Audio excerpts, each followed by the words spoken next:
Okay, तो ये just मैंने आपको एक्सप्लेन किया, तो इसी चीज पे आपको फोकस करना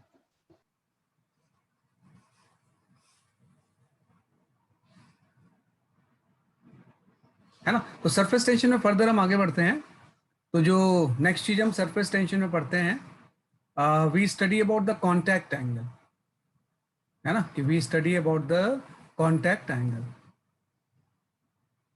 है ना, कि व्हाट इज कॉन्टैक्ट एंगल। कि सरफेस टेंशन से related we study contact angle, है ना। तो जो कॉन्टैक्ट एंगल होता है, दैट इज द, जब भी हम कॉन्टैक्ट एंगल को डिफाइन करेंगे तो कॉन्टैक्ट एंगल की सिंपल सी डेफिनेशन ये है ना, दैट एंगल which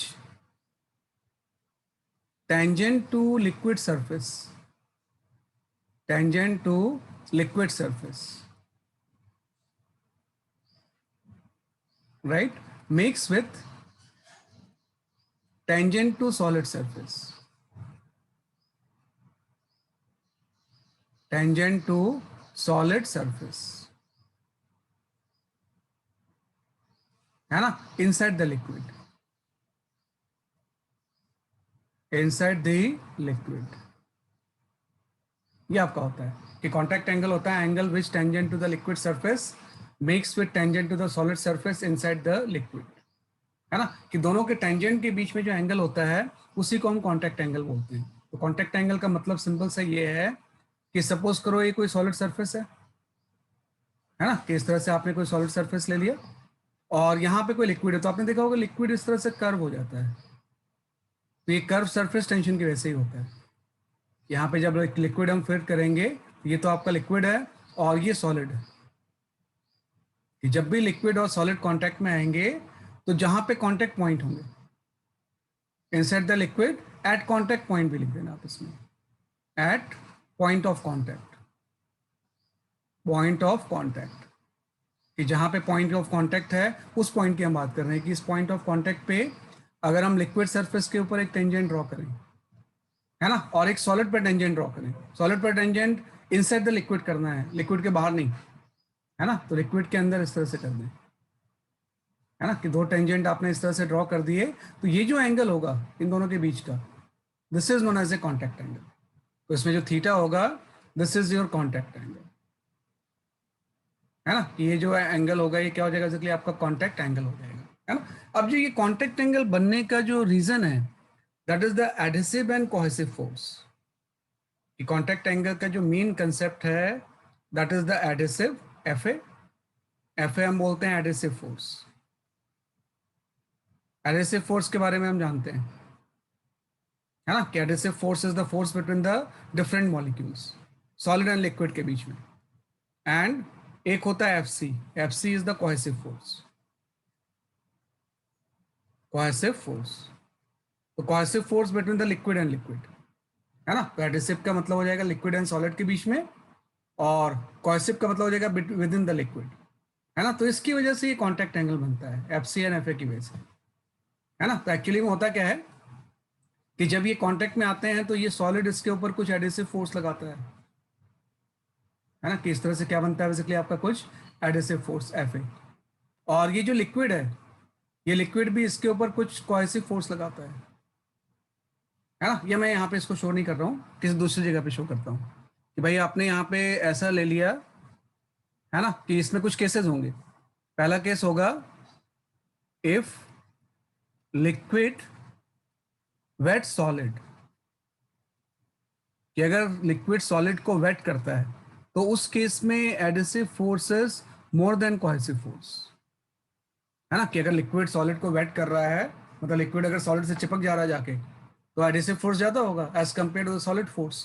तो उस केस में कॉन्टैक्ट एंगल का कॉन्सेप्ट आपका ये है कि आपने यहाँ पे कोई सॉलिड सरफेस ले लिया, है ना, और यहाँ पे आपका कोई लिक्विड आ गया, है ना, इस तरह से कर्व बन गया, तो हम बोलेंगे इसमें एक कांटेक्ट पॉइंट पे एडिसिव फोर्स हो जाएगा, एडिसिव फोर्स का मैग्नीट्यूड आप ज़्यादा शो करना, और जो एक फोर्स आ जाएगा वो आपका आ जाएगा कोहेसिव फोर्स, कोहेसिव फोर्स का मैग्नीट्यूड कम है ना। तो दोनों का जो रिजल्टेंट होगा, इस तरह से दोनों का जो रिजल्टेंट होगा वो कुछ इस तरह से एक्ट करेगा, ये दोनों का जब रिजल्टेंट हम ले जाएंगे तो रिजल्टेंट फोर्स इस तरह से होगा, और रिजल्टेंट फोर्स हमेशा लिक्विड सरफेस के परपेंडिकुलर होता है।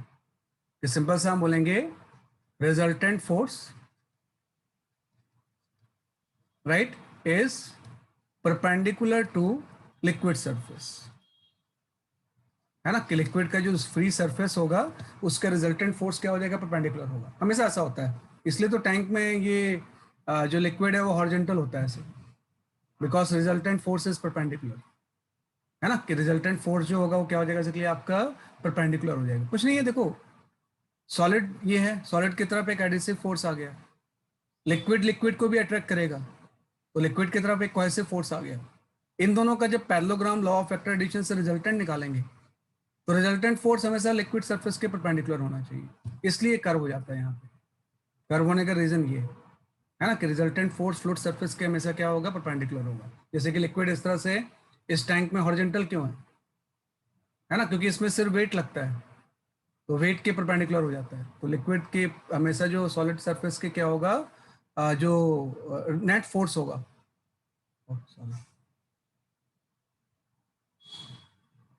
है ना, कि जो नेट फोर्स होगा हमेशा लिक्विड सरफेस के परपेंडिकुलर होता है ना। तो यहाँ पे एफ ए की वैल्यू एफ से ज्यादा है, resultant force is perpendicular liquid surface. तो जब लिक्विड सॉलिड को वेट करेगा और एडिसिव फोर्स कोहेसिव फोर्स से ज्यादा होगा, देन जो कांटेक्ट एंगल होता है this is less than 90 degree, है ना, कि कांटेक्ट एंगल की वैल्यू उस केस में 90 से क्या होती है, कम होती है। और कांटेक्ट एंगल 90 से कम के जो पेयर होंगे, जैसे ग्लास एंड वाटर हम ले सकते हैं,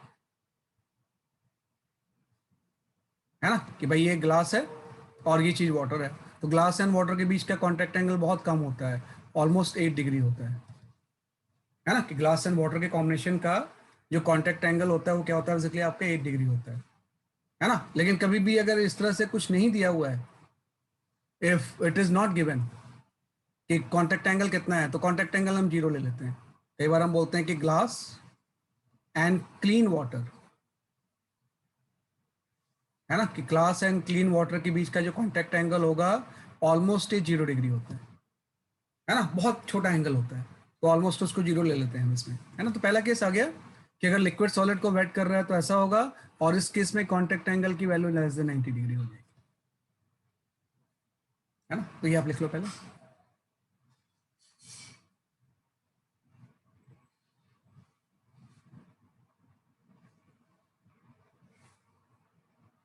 So after theta 8 degree, what you've written that G came water before water. Glass and clean water, clean, है ना, सिंपल। अगर कोई इम्प्योरिटीज वाला वाटर है ना, तब तो कांटेक्ट एंगल कुछ छोटा होता है, लेकिन होता है। लेकिन बहुत अगर क्लीन वाटर हम ले लें, प्योर वाटर, तो कांटेक्ट एंगल ऑलमोस्ट 0 डिग्री हो जाता है। ग्लास एंड क्लीन वाटर, है ना, कि ग्लास एंड व्हील वाटर, हाँ डायरेक्शन फिक्स्ड है, जस्ट हमने अप्रॉक्सीमेट डायमेंशन लिया हुआ है कि भाई जो एडेसिव फोर्स होगा वो सॉलिड की तरफ होगा और कोहेसिव फोर्स लिक्विड की तरफ होगा, क्योंकि एडेसिव जो होता है वो लिक्विड एंड सॉलिड के बीच में है, लिक्विड एंड सॉलिड के बीच में। और जो कोहेसिव फोर्स होता है अप्रॉक्सीमेटली डायरेक्शन सही है, जस्ट एक्सप्लेन करने के लिए, और ये होता है लिक्विड एंड लिक्विड के बीच में, लिक्विड एंड लिक्विड के बीच, है ना। इसी का इंटरप्ले ही सरफेस टेंशन होता है। ये सरफेस टेंशन जो होता है इसी का क्या होता है, बेसिकली आपका इंटरप्ले होता है ना, कि एडिसिव एंड कोहेसिव फोर्स से सरफेस टेंशन भी अराइज होता है। तो ये आपका फर्स्ट केस आ गया। सेकंड केस में हम लेते हैं कि अगर लिक्विड सॉलिड को वेट नहीं करे, if liquid does not wet the solid, है ना, कि सेकंड केस में वी कैन टेक कि अगर लिक्विड सॉलिड को वेट नहीं करे, यस सर, है ना, कि भाई यहां पे हम आ जाते हैं कि इफ लिक्विड, है ना, डज नॉट वेट सॉलिड, कि अगर ये इसको गीला नहीं करता है, नॉट सॉलिड, जैसे मरकरी ग्लास के ऊपर डाल दें तो मरकरी उसको गीला नहीं करेगा ना। हाँ, clean water has the 0 degree contact angle, सही बात है। कोई क्लियर वाटर है तो अगर ये लिक्विड सॉलिड को वेट नहीं कर रहा है, लाइक मरकरी किसी सॉलिड को वेट नहीं करता है, तो उससे सेपरेटेड ही रहेगा। तो उस केस में जो होता है वो उल्टा होता है, उस केस में adhesive force is less than cohesive force. भाई लिक्विड के बीच में कोहेसिव ज्यादा है, वो एडहेसिव नहीं कर पा रहा है सॉलिड के ऊपर, है ना, तो इसलिए उसको वेट नहीं कर पाता है। तो उस केस में जो कॉन्टैक्ट एंगल होता है this is greater then 90। Contact angle जो होता है वो 90 डिग्री से क्या होता है, बेसिकली आपका ज्यादा होता है। तो उसका एग्जांपल ऐसा हो जाएगा कि सपोज करो मैं यहाँ पे कोई ग्लास का सरफेस ले लेता हूँ कि there is a surface of glass, है ना, कि आपका कोई सरफेस आ गया, this is the surface of glass, और इस ग्लास सरफेस में मरकरी ले लेता हूँ, तो मरकरी एक्चुअली में इस तरह से एंगल बना लेगा, ऐसा उल्टा, है ना, कि अगर ये लिक्विड कोई मरकरी है तो मरकरी डिफरेंट एंगल बना लेगा, क्योंकि मरकरी इसको वेट नहीं करता है, तो इसका कॉन्टैक्ट एंगल 90 डिग्री ज्यादा होता है। उसका रीजन भी वही है कि एडिसिव एंड कोहेसिव फोर्स। अब जब हम एडिसिव फोर्स बनाएंगे तो एडिसिव को छोटा बनाएंगे, क्योंकि एडिसिव कम है एंड कोहेसिव ज्यादा होता है ना? इस तरह से कोहेसिव फोर्स की वैल्यू क्या होती है, ज्यादा होती है। तो जब हम रिजल्टेंट निकालेंगे इन दोनों का इस तरह से, तो रिजल्टेंट कुछ ऐसा आ जाएगा, है ना। तो रिजल्टेंट फोर्स जो होगा ये फ्लूइड के फ्री सरफेस के परपेंडिकुलर होना चाहिए, है ना, कि रिजल्टेंट फोर्स क्या होगा, फ्लूइड सरफेस के कैसा हो जाएगा, परपेंडिकुलर। इसलिए कर्व हो जाता है यहाँ पे कि एडिसिव लगा कोहेसिव लगा, दोनों का रिजल्टेंट जो फोर्स होगा वो फ्लूइड के फ्री सरफेस के क्या होगा, परपेंडिकुलर होगा। तो ऐसा तभी होगा जब ग्लास एंड मरकरी हो, है ना। तो उस केस में adhesive force is less than cohesive force, means theta 90 degree से ज्यादा हो जाएगा। इस केस में आप देखो कि भाई ये केस ही तो डिस्कस कर रहा हूँ कि अगर ऐसा एंगल बन जाए,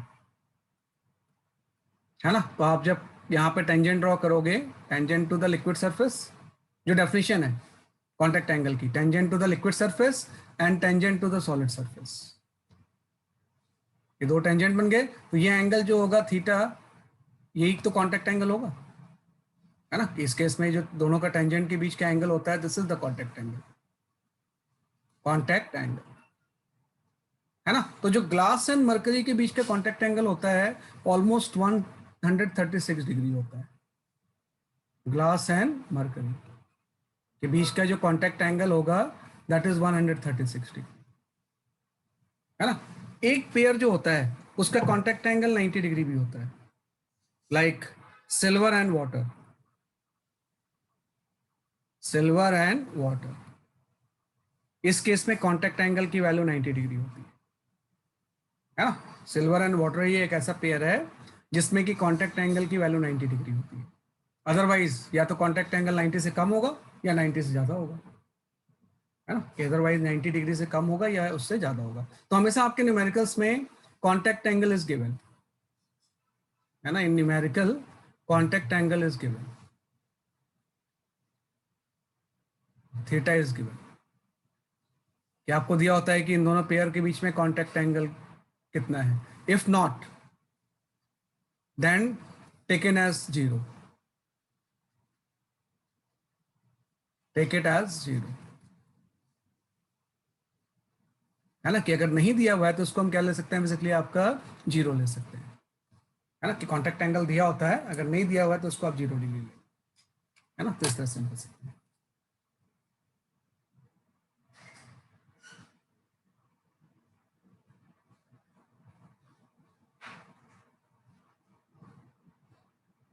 So can you show the last slide? अभी शो कर रहा हूँ मैं, आई शो इट।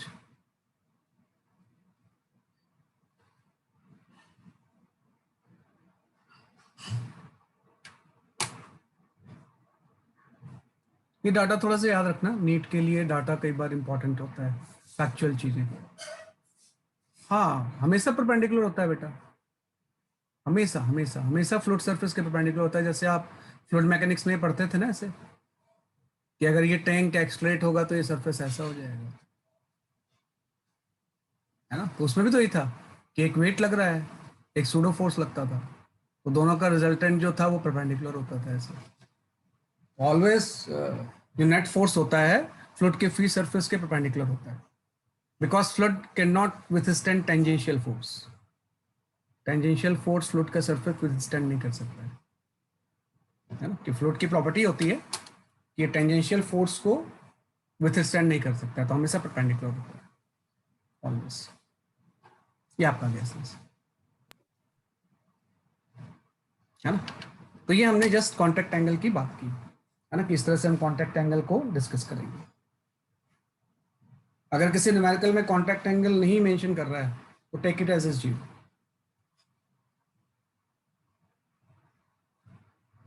है ना। ये आपका, तो ये तो हो गया बेसिकली आपका, हमने कॉन्टैक्ट एंगल के बारे में पढ़ा, ठीक है। इसके बाद हम आ जाते हैं जो नेक्स्ट चीज है आपकी, दैट इज योर कैपिलैरिटी और कैपिलरी एक्शन, एक ही चीज होती है। We talk about the capillarity और कैपिलरी एक्शन, ये हम डिस्कस करते हैं।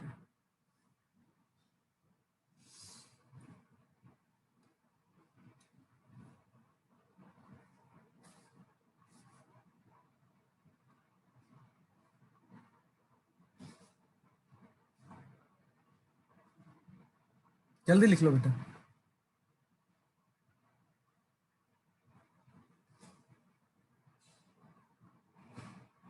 है ना, कैपिलरी और कैपिलरी एक्शन, है ना। तो जो नेक्स्ट चीज हम पढ़ते हैं, वी स्टडी द कैपिलरिटी,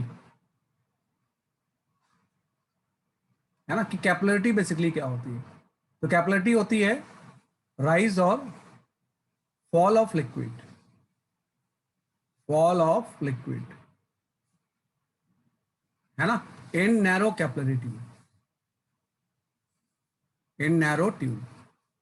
कोई भी अगर नैरो ट्यूब है तो उसमें राइज और फॉल ऑफ द लिक्विड जो होता है, this is known as a capillarity या कैपिलरी एक्शन। क्योंकि मैंने आपको कंसेप्चुअली बताया है कि कंसेप्चुअली दो ही चीज होती है, कि फोर्स की वैल्यू टीएल होती है और एनर्जी की वैल्यू टी होती है। सारा कुछ इसी से आता है। जो भी लास्ट क्लास में आपने प्रेशर डिफरेंस वगैरह पढ़ा था, सबका ऑरिजिन तो यहीं से होता था ना, कि F equal to T L, E equal to T, है ना। तो ये भी वही चीज़ है कि ये भी T L and T A का ही एप्लीकेशन है, फॉर्मूला तो सिर्फ दो ही है इसके।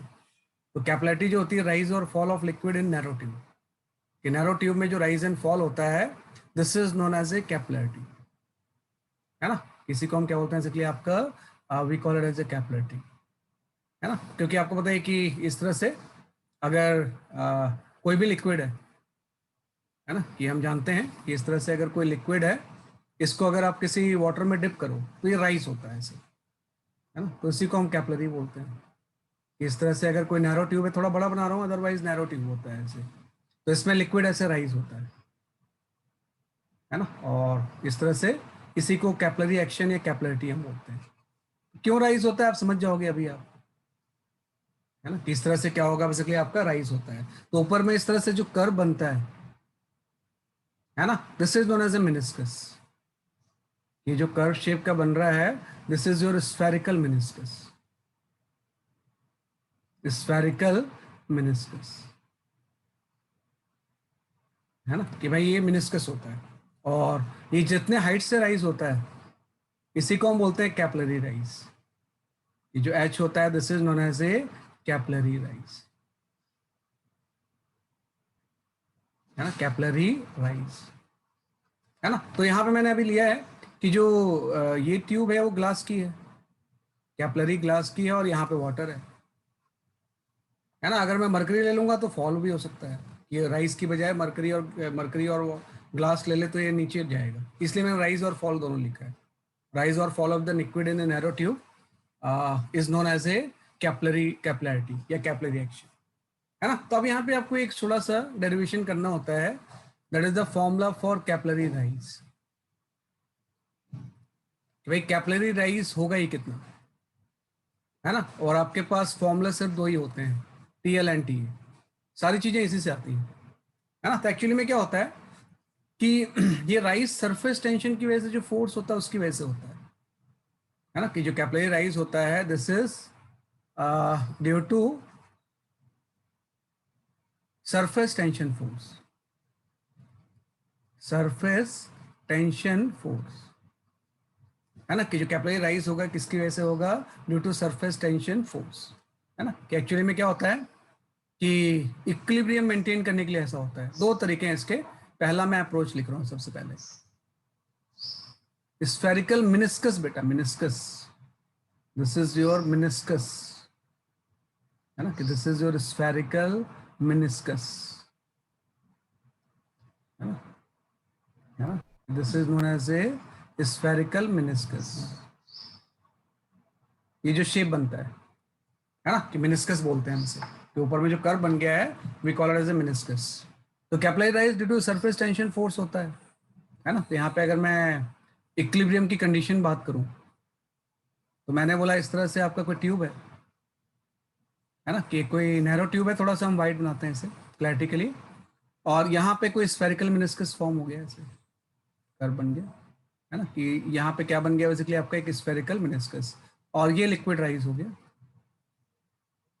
है ना, कि ये लिक्विड क्या हो गया बेसिकली आपका राइज हो गया इसमें। और हम ये जानना चाहते हैं कि लिक्विड कितना राइज हो। This is the first approach है कैपिलरी राइज निकालने का, this is the method one है ना। कि एक और मेथड भी होता है, वो भी आपको जानना होता है। ये सब कंसेप्चुअल चीजें हैं, बाद में इसके ऊपर न्यूमेरिकल्स आते हैं, इसलिए मैं इसको प्रॉपरली बता रहा हूँ। तो क्या होगा, एच हाइट निकालना है आपको है ना। तो एक्चुअली में क्या होगा, जब भी इस तरह से कर्व बनेगा तो सरफेस टेंशन की वजह से फोर्स लग जाएगा। अभी आपने पढ़ा था कि सरफेस टेंशन की वजह से फोर्स कैसा होता है, लिक्विड सरफेस का टेंजेंशियल, और यहाँ पे आपका सिस्टम इज लिक्विड। यहाँ पे आपने सिस्टम क्या लिया है, लिक्विड लिया है। कई बार हम सॉलिड भी लेते हैं, तो लिक्विड अगर सिस्टम है तो लिक्विड से अवे लग जाएगा। जो भी ये आपका सिस्टम जो इस ट्यूब के अंदर लिक्विड है, ये आपका सिस्टम है, तो इसमें टेंजेंशियल टू द सरफेस इस तरह से फोर्स लग जाएंगे चारों तरफ, क्योंकि स्फेरिकल है और हम क्रॉस सेक्शन बना रहे हैं ना, तो हर तरफ से फोर्स लग जाएगा। और ये कॉन्टैक्ट एंगल आपका थीटा हो जाएगा है ना, कि हर तरफ से ये कॉन्टैक्ट एंगल कितना बन जाएगा बेसिकली आपका थीटा है ना, कि कॉन्टैक्ट एंगल जो होगा ये कितना हो जाएगा बेसिकली आपका थीटा हो जाएगा। ये तो कॉन्टैक्ट एंगल होता है थीटा है ना। तो आप थोड़ा ध्यान दो कि क्या होगा कि जो अपवर्ड फोर्स है सरफेस टेंशन की वजह से, ये इसके वेट को बैलेंस करेगा है ना, कि सिंपल सा हम बोलेंगे इन इक्विलिब्रियम, इन इक्विलिब्रियम है ना, for upward force due to surface tension, due to surface tension balance weight of liquid in capillary, weight of liquid in capillary। Otherwise ऊपर चीज कैसे चली जाएगी, कोई ना कोई ऊपर फोर्स तो लग रहा होगा ना, अदरवाइज ग्रेविटी की वजह से तो चीजें नीचे जानी चाहिए। तो ग्रेविटी को डिफाई करके अगर ऊपर जा रहा है तो कोई अपवर्ड फोर्स लग रहा होगा, और वही इसके वेट को क्या कर रहा होगा, बैलेंस कर रहा होगा। तो पहले हम अपवर्ड फोर्स निकाल लेते हैं। तो आपको पता है अपवर्ड फोर्स जो होता है वो TLT तो होता है ना, कि T इंटू एल क्या लग जाएगा बेसिकली आपका फोर्स लग जाएगा है ना। Equilibrium upward, upward in equilibrium upward force due to surface tension balance weight of liquid in capillary. तो F इक्वल टू TL हो जाएगा, फोर्स की वैल्यू क्या हो जाएगी, TL हो जाएगी। और आपको पता है इसका अगर मैं रेडियस R ले लूं इस कैपिलरी का, तो इस पूरे पेरिफेरी में फोर्स लगेगा ना, क्योंकि ट्यूब तो इस तरह से राउंड शेप की होगी तो पूरे सर्किल में लगेगा। तो T इंटू एल में यहाँ पे जो फोर्स होगा वो 2T इंटू 2πr हो जाएगा, where small r is the radius of capillary या रेडियस ऑफ ट्यूब। ये फोर्स लग जाएगा, लेकिन ये जो फोर्स लग रहा है ना, ये किसी एंगल पे लग रहा है। टोटल फोर्स, टोटल फोर्स चारों तरफ से जो टोटल फोर्स लग रहा है ये किसी थीटा एंगल पे लग रहा है। तो इसका हॉरिजॉन्टल कंपोनेंट तो कैंसिल हो जाएंगे, वर्टिकल कंपोनेंट आ जाएंगे। तो वर्टिकल कंपोनेंट इसका ये आ जाएगा T into 2πr cos theta. यही आपका अपवर्ड फोर्स है, इसके ऊपर this is the upward force है ना। यही तो अपवर्ड फोर्स है कि भाई T इंटू 2πr पूरी पेरीफेरी में लगा, इसका अपवर्ड कंपोनेंट जो कॉस कंपोनेंट आप ले लोगे एंगल थीटा है, तो यही अपवर्ड फोर्स लग जाएगा। और अपवर्ड फोर्स इस कैपिलरी के अंदर जो भी लिक्विड होगा उसके वेट को बैलेंस करेगा, ये पूरा लिक्विड। तो सपोज इस लिक्विड की डेंसिटी रो है, तो रो आ जाएगा इंटू वॉल्यूम, वॉल्यूम आ जाएगा बेसिकली आपका πr²h है ना, कि πr² तो इसका एरिया हो गया, इंटू h से मल्टीप्लाई कर दिया, वॉल्यूम आ गया इंटू g। तो ये मेन फॉर्मूला आ गया, दिस इज द वेट।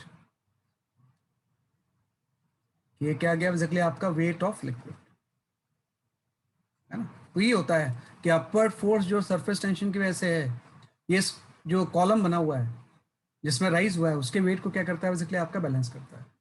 तो यहाँ से कैपिलरी राइज का फॉर्मूला आ जाएगा कि अगर हम कैपिलरी राइज के फॉर्मूले की बात करें, है ना, तो हम निकाल सकते हैं, है ना, कि भाई अपवर्ड फोर्स T इंटू 2 पाई r cos थीटा आ गया, जो ऊपर लग रहा है वो इसके वेट को बैलेंस करेगा, तो डेंसिटी को वॉल्यूम से मल्टीप्लाई कर दिया, तो अल्टीमेटली यहाँ से पाई कैंसिल, आर भी कैंसिल, है ना, तो यहाँ से एच का फॉर्मूला आ जाएगा, एच का फॉर्मूला आ जाएगा इसलिए आपका 2t cos थीटा अपॉन, है ना, rho ji are,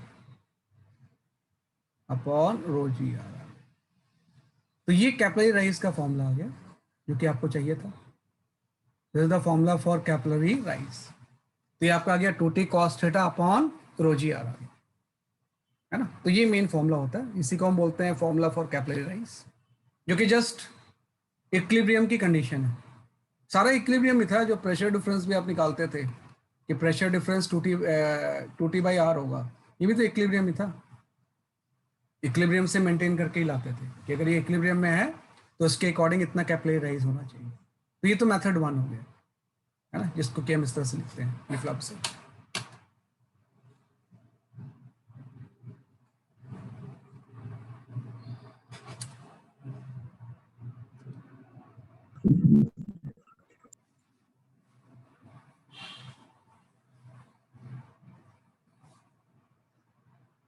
rho density है बेटा, ये सब चीज तो जानना चाहिए आपको, ये सब सिंबल जो यूजुअल मीनिंग वाले हैं ये तो आप जानोगे ना। Direction of surface tension, okay भाई, रो जो है वो डेंसिटी है। मैंने रिमूव क्या किया है? रिमूव तो कुछ भी नहीं किया है, weight of the liquid calculate किया है, कितना वेट होगा, है ना, कितना वेट होगा मैं बताता हूँ, मैं दूसरे पेज में बताता हूँ, वेट फॉर अ सेकंड, है ना, सेकंड पेज पे मैं आपको एक्सप्लेन करता हूँ। रो डेंसिटी है, ई नहीं है वो, this is the density of the liquid. हाँ, कैलकुलेट कैसे किया है, कैलकुलेट कैसे किया बताया तो मैं दूसरे पेज से बताया था आपको। मैं इसमें एक पॉइंट भी है, वो मैं आपको मेंशन भी कर दूंगा, है ना, कि क्या चीज़ हमने छोड़ा है, बाद में उसको हम ले भी सकते हैं। इस वेट को कैसे कैलकुलेट किया मैंने, है ना, तो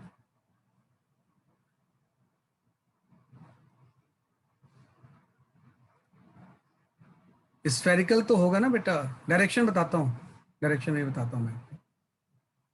2 पाई r बेटा, T इंटू 2 पाई r है फोर्स की वैल्यू, ये सब तो जानते हो, पेरीफेरी लेंथ से मल्टीप्लाई कर देंगे ना 2 पाई r,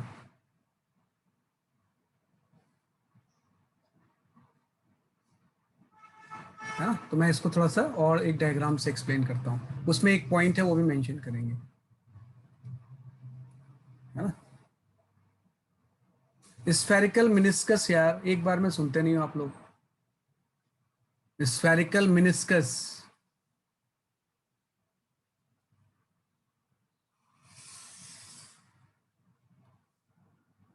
मिनिस्कस वर्ड होता है, टेक्निकल वर्ड है उस अपर सरफेस के लिए, स्फेरिकल मिनिस्कस, ये आपका गया था। तो जस्ट मैं एक्सप्लेन करता हूँ इस पूरी चीज को थोड़ा सा इन लार्ज फिगर के साथ। तो जस्ट आपका ऐसा आ गया, है ना, ये आपने इस तरह से कैपिलरी बना ली, थोड़ा वाइट बना लेते हैं इसमें, है ना। और जब भी हम लिक्विड यहाँ में इसको सबमर्ज करेंगे तो कैपिलरी राइज हो जाएगा, लिक्विड अपने आप ऊपर चढ़ाएगा, और चढ़ जाएगा तो यहाँ पे एक इस तरह से स्फेरिकल शेप बन जाएगा। वैसे क्रॉस सेक्शन है ना, वैसे देखोगे तब तो ये कैपिलरी राउंड है ऐसी, भाई कैपिलरी का जो शेप होगा वो इस तरह से राउंड होगा ना, तो यहाँ पे जो शेप होगा वो स्फेरिकल होगा, तो इसी चीज को हम बोलते हैं स्फेरिकल मिनिस्कस, स्फेरिकल मिनिस्कस, है ना, ये हम बोलते हैं, है ना, इसका टेक्निकल नाम है जो इस तरह से शेप बनता है लिक्विड का, this is known as a spherical meniscus. Liquid field है, यहाँ पे लिक्विड आपका यहाँ तक आ गया। तो आपने बोला कि जो अपवर्ड फोर्स होगा, इसकी रेडियस अगर मैं ट्यूब की आर ले लूँ तो यहाँ पे पूरी पेरीफेरी में लगेगा, जो सरफेस टेंशन की वजह से फोर्स होगा, है ना, और वो जो फोर्स होगा इस तरह से किसी एंगल पे लग रहा होगा, है ना। और डायरेक्शन के लिए मैंने ये बोला ना कि भाई सरफेस टेंशन की वजह से फोर्स क्या होती है, tangential to the liquid surface, तो टेंजेंशियल तो ऐसे आ गया, एंड आपका सिस्टम लिक्विड है, तो लिक्विड से अवे है ना, कि भाई लिक्विड से अवे मीन्स अंदर की तरफ नहीं होगा ना, ऊपर की तरफ होगा, ऐसे बाहर की तरफ। तो tangent to the liquid surface, surface का टेंजेंट ये हो गया है ना, कॉन्टैक्ट एंगल टेंजेंट ही तो होता है ना। और जो भी हमने सिस्टम लिक्विड लिया उससे अवे होगा, अवे मतलब ऊपर की तरफ ऐसे। और आपको पता है इसका हॉरिजॉन्टल कंपोनेंट तो सारे कैंसिल हो जाएंगे, वर्टिकल कंपोनेंट ऐड हो जाएंगे। तो वर्टिकल कंपोनेंट आपका जो फोर्स होगा वो T इंटू 2πr होगा, और इसका वर्टिकल कंपोनेंट कॉस थीटा हो जाएगा, है ना। इसको रिजॉल्व करके हमने उस सारे का वर्टिकल कंपोनेंट निकाल लिया। ये जो लिक्विड का वेट है उसको बैलेंस करेगा। वेट किसका? जो इस मेनिस्कस के अंदर है। तो मैंने ऐसे कैलकुलेट किया है कि यहाँ पे एक लाइन खींच दी ऐसे मैंने, है ना। तो ये हाइट मुझे निकालनी थी, है ना। ये वाली हाइट मुझे क्या करनी थी बेसिकली, आपकी कैलकुलेट h, है ना। तो आपको पता है वेट मास इक्वल टू क्या होता है, डेंसिटी इनटू वॉल्यूम। तो डेंसिटी मैंने रो ले लिया इनटू वॉल्यूम। वॉल्यूम इस h हाइट का निकालना है आपको। यहाँ से जो h हाइट है तो सिलेंड्रिकली तो बन जाएगा एक। तो एक सिलेंडर का वॉल्यूम कितना हो जाएगा, πr² एरिया जो उसका रेडियस था इंटू h आ गया। इसको यहाँ पुट कर दिया, है ना। तो जैसे हमने पुट किया तो इक्विलिब्रियम की कंडीशन में आपका ये फॉर्मूला आ गया, T equal to 2t cos theta upon rho ji r, sorry capillary rise का ये फॉर्मूला आ गया, h की वैल्यू हो जाएगी 2t cos theta upon rho जी आर। हाँ, ये आपका कैप्लरी राइज का फॉर्मूला आ गया। लेकिन ये फॉर्मूले में कुछ चीजें हमने नेग्लेक्ट की, थोड़ा सा चीज मैंने नेग्लेक्ट किया है। वी हैव नेग्लेक्टेड लिक्विड, है ना, इन मिनिस्कस, है ना। कि मैंने तो यहाँ पे एक लाइन खींच दी ना, तो मैंने जो लिक्विड का वेट लिया है ये सारा वेट लिया है ना। तो मैंने कौन सा वेट नेग्लेक्ट किया है, ये वाला पोर्शन नेग्लेक्ट कर दिया, इस लिक्विड को नहीं लिया मैंने, यहाँ वाला, है ना। This liquid I have not taken, है ना। कि मैंने तो ले लिया कि सीधे एक लाइन खींची और सिलेंडर का मैंने ले लिया सिंप्लिसिटी के लिए। और मैंने क्या नेग्लेक्ट किया है, जो मिनिस्कस में जो शेडेड लिक्विड है इसको मैंने नेग्लेक्ट किया है ना। इफ कंसिडर्ड, तो डेरिवेशन इंपॉर्टेंट नहीं है, if meniscus liquid is considered,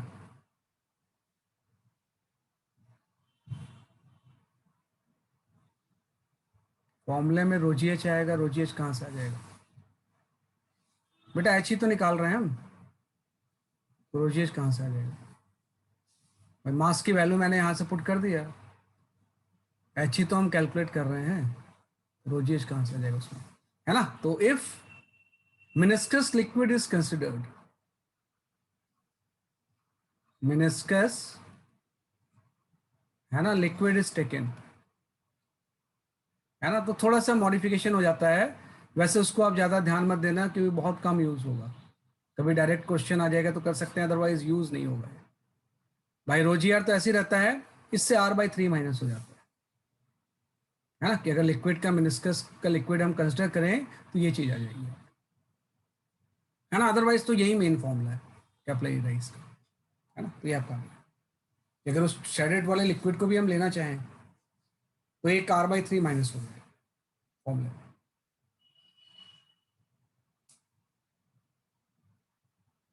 है ना। तो ये कैप्लरी राइज का फॉर्मूला मेथड 1 से आपने किया, जिसमें कि जस्ट आपने इक्विलिब्रियम की इक्वेशन लिख ली है कि वेट को अपवर्ड फोर्स क्या करेगा, बैलेंस करेगा। अब मेथड 2 पे आ जाते हैं, है ना। दोनों मैं इसलिए बता रहा हूँ क्योंकि कंसेप्चुअली नहीं तो आपको पता नहीं रहेगा, अदरवाइज तो काम तो फॉर्मूला से ही चल सकता था हमारा।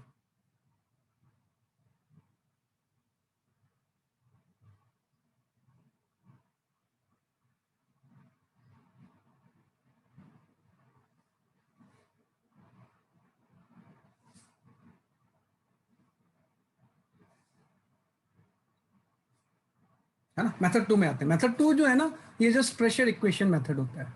जैसे मेथड 1 को हम नाम दे सकते हैं इक्विलिब्रियम। मेथड 1 जो आपने यूज किया है, we have mainly use the equilibrium, equilibrium, है ना। जो मेथड 2 होता है ये आपका प्रेशर इक्वेशन से आ जाएगा। We will use the pressure equation, pressure equation, pressure equation से भी निकाल सकते हैं इसमें, है ना, कि भाई इस तरह से आपकी कोई नैरो कैपिलरी है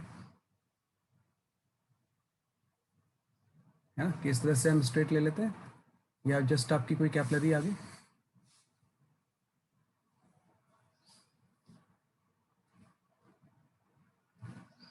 है ना, कि इस तरह से नैरो कैपिलरी है और राइज हो चुका है, कैपिलरी राइज ऐसा हो चुका है। जस्ट मैं क्रॉस सेक्शन बना रहा हूँ, वैसे तो 3D फिगर होगी और इसमें इस तरह तक राइज हो चुका है। अब यहाँ पे हम एक डिफरेंट टर्म डिफाइन करते हैं, हम बोलते हैं ये जो स्फेरिकल मेनिस्कस है ऐसा, इसका यहाँ पे कोई रेडियस ऑफ कर्वेचर होगा। देखो दो चीजें अलग अलग हैं, रेडियस ऑफ द ट्यूब तो ये हो गया, है ना, और ये जो चीज है, ये जो स्फेरिकल मेनिस्कस है उसका रेडियस ऑफ कर्वेचर है। तो कैपिटल आर जो हम लिख रहे हैं, this is the radius of curvature,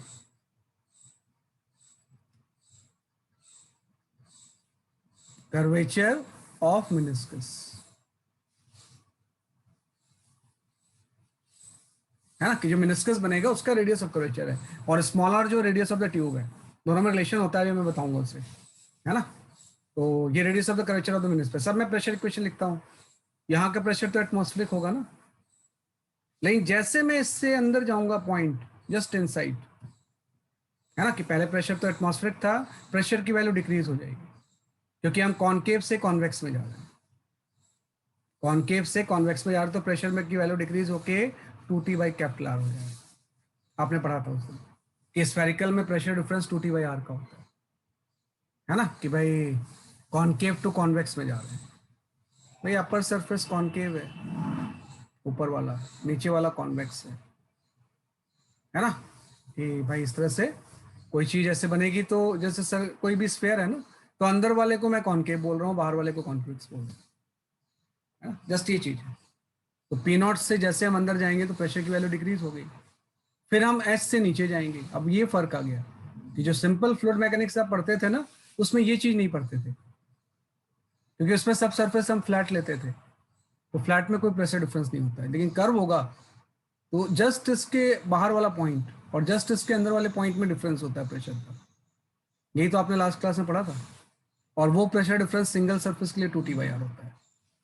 तो जैसे हम अंदर यहाँ से बाहर की तरफ जाएंगे, प्रेशर में डिक्रीज हो जाएगा 2T बाई आर। उसके बाद एज यूजुअल डेप्थ के साथ pressure increases plus row ji H,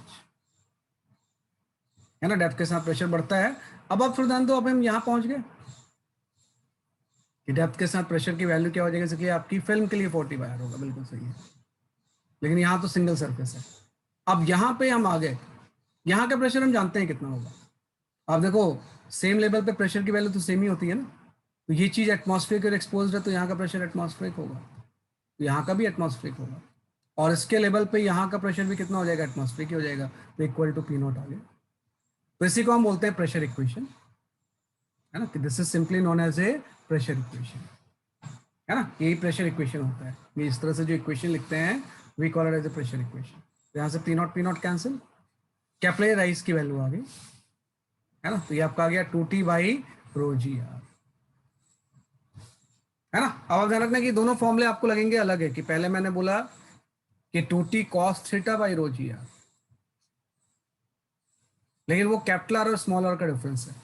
capital R radius of the meniscus है, रेडियस ऑफ कर्वेचर इसका, और small R radius of the tube है। इन दोनों में रिलेशन होता है ना, कि अगर मैं यहाँ पे कॉन्टैक्ट एंगल थीटा ले लूँ, इसका कॉन्टैक्ट एंगल अगर थीटा है ना, तो अगर ये थीटा एंगल होगा तो ये वाला एंगल भी थीटा हो जाएगा,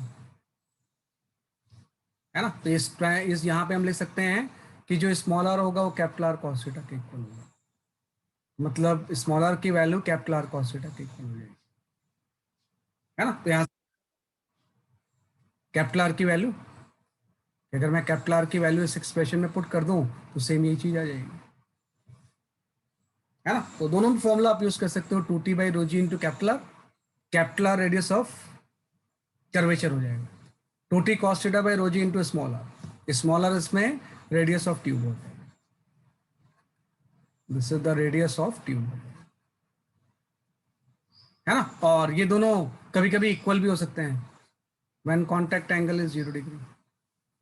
कॉन्टैक्ट एंगल जब 0 डिग्री होते हैं तो दोनों चीजें सेम होती हैं, स्मॉलर और कैपिलर क्या होंगे, सेम होंगे, है ना। तो ये आप लिख लो थोड़ा सा, तो दोनों मेथड आपको आना चाहिए, है ना। तो इस फॉर्मूले के ऊपर मतलब दोनों चीजें एक ही है, एक कैपिटल के टर्म्स में, एक स्मॉल आर के टर्म्स में, यहाँ पर, है ना। तो इसका सिंपल सिंपल नहीं, यहाँ पे कोई ऐसा नेग्लेक्ट नहीं किया हमने। हाँ, यहाँ पे भी कुछ ना कुछ कर्वेचर कैलकुलेशन में नेग्लेक्ट होगा, है ना। कर्वेचर कैलकुलेशन में कुछ नेग्लेक्शन है इसमें, है ना?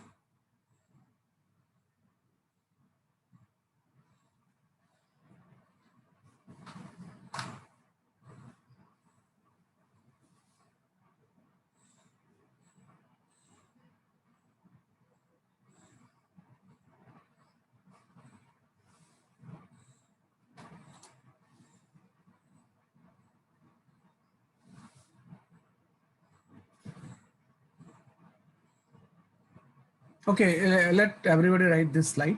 Then I will show the previous slide. सब लोग पहले लिख लें। नहीं, वो फिर लिमिटिंग केस हो जाएगा। अगर एंगल 90 डिग्री है ना, तो हम बोल नहीं सकते कि वेट करेगा या नहीं करेगा, है ना। वो तो फिर लिमिटिंग केस हो गया ना, इससे कम होगा तो वेट करेगा, इससे ज़्यादा होगा तो नहीं करेगा, वो एक लिमिटिंग केस आ गया। लिमिटिंग केस के बारे में तो सर्टेन नहीं होते हैं,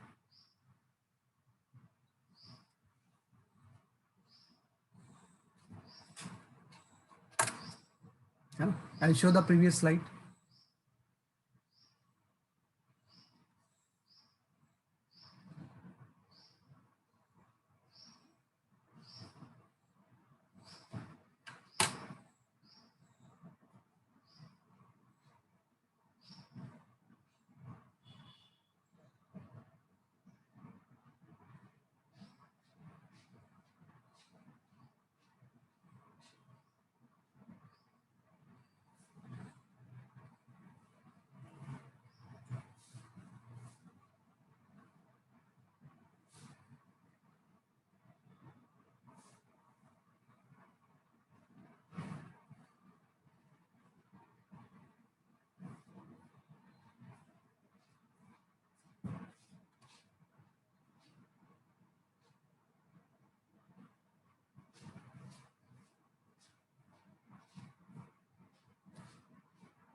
नहीं, वो लिया तो है हमने, लेकिन इस कर्व की वजह से भी प्रेशर डिफरेंस होता है ना, तो उसको वो कंपनसेट कर रहा है।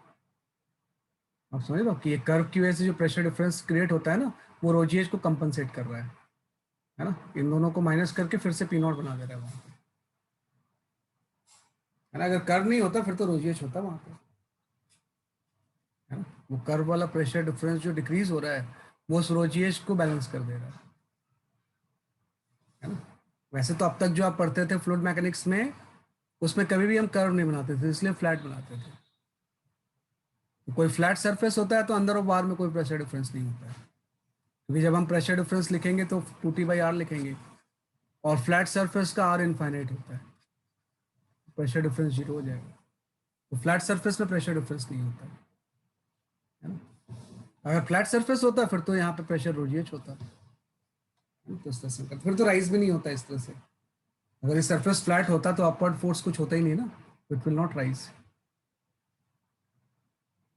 वो तो सरफेस टेंशन जब कंसिडर करते हैं तभी ये राइज होता है।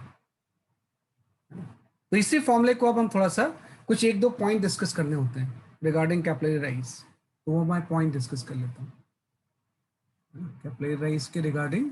जस्ट आपने एक मेथड ये ले लिया, दूसरा मेथड ये ले लिया, जो भी आपको सुटेबल लगे उसको यूज करो।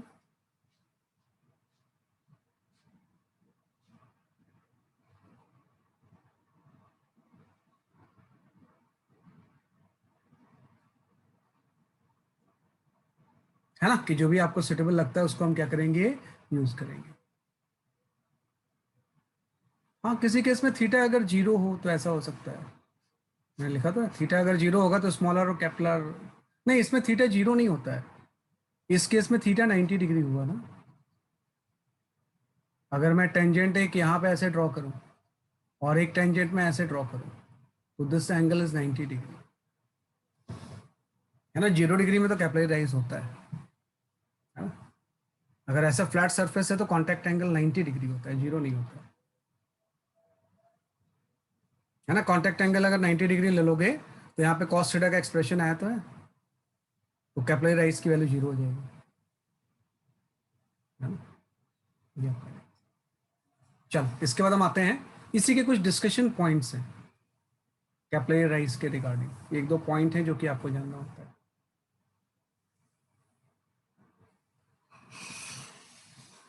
है ना, कि इस फॉर्मूले के अकॉर्डिंग ही कुछ डिस्कशन पॉइंट्स हैं।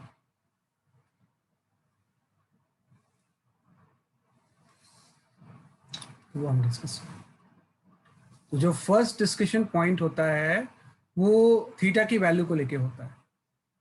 जैसे आपने बोला कि भाई कैपिलरी राइज की वैल्यू जो हो जाएगी वो 2t cos theta upon rho G into small R हो जाएगी। तो इसमें सिंपल सा चीज है कि अगर कॉन्टैक्ट एंगल की वैल्यू लेस देन 90 डिग्री होगी तो cos थीटा पॉजिटिव होगा, और cos थीटा अगर पॉजिटिव होगा तो एच भी पॉजिटिव होगा, मीन्स राइज होगा, है ना। इस केस में क्या होगा, बेसिकली आपका राइज हो जाएगा। लेकिन कॉन्टैक्ट एंगल की वैल्यू अगर ग्रेटर देन 90 डिग्री है तो फिर उस क्वाड्रेंट में तो cos थीटा की वैल्यू नेगेटिव हो जाएगी ना। अगर ये नेगेटिव होगा तो एच भी नेगेटिव हो जाएगा। एच नेगेटिव मीन्स फॉल हो जाएगा, मतलब मरकरी जो होगा ऊपर नहीं जाएगा बल्कि वो नीचे जाएगा, है ना, कि कैपिलरी राइज एंड फॉल दोनों हो सकता है। तो फर्स्ट ये चीज आ गई। सेकेंड ये आ गया कि जो कैपिलरी राइज है this is inversely proportional to the radius of the tube, है ना। इसलिए मैंने नैरो ट्यूब की बात की थी कि जितना रेडियस कम होगा उतना ही कैपिलरी राइज ज्यादा होगा, है ना, कि भाई rise is more in narrow tube. Narrow tube कि जितना नैरो ट्यूब होगा, ऐसा थोड़ी बहुत वाइड ट्यूब में राइज नेग्लिजिबल होता है, राइज उसमें भी होता होगा, लेकिन वो नैरो ट्यूब लगाएंगे तो उसी में राइज होता है आपका। Patch is inversely proportional to the r आ गया, सेकंड पॉइंट आपका ये आ गया, है ना। थर्ड पॉइंट यहाँ पे हम लिख सकते हैं कि इसके रिगार्डिंग, है ना, कि आपने लिख लिया वो, ये आपने कर दिया इस तरह से। इसके बाद एक बड़ा इंपॉर्टेंट चीज ये होता है अकॉर्डिंग टू दिस फॉर्मूला, भाई कैपिलरी राइज का आपने एक फॉर्मूला ये भी लिखा था 2t by rho g into capital R, where capital R is the radius of the meniscus। तो आप देखो ये जो चीजें हैं, ये 2t rho g एंड ये, तो ये लिक्विड की प्रॉपर्टी है ना। फॉर ए लिक्विड ये कांस्टेंट रहेगा, for a liquid is constant, for a liquid this is constant, it remain constant. कोई भी आपने लिक्विड चूज कर लिया, वाटर चूज कर लिया, तो उसका सरफेस टेंशन तो फिक्स है, डेंसिटी फिक्स होगी, जी फिक्स होती है ना। तो अगर ये चीज कांस्टेंट है तो हम बोल सकते हैं एच इंटू कैपिटल आर का प्रोडक्ट कांस्टेंट रहेगा, एच एंड कैपिटल आर का प्रोडक्ट क्या रहेगा, कांस्टेंट रहेगा, है ना। तो ये भी एक बड़ी इंपॉर्टेंट चीज होती है कि हाइट और रेडियस ऑफ कर्वेचर का प्रोडक्ट कांस्टेंट रहता है।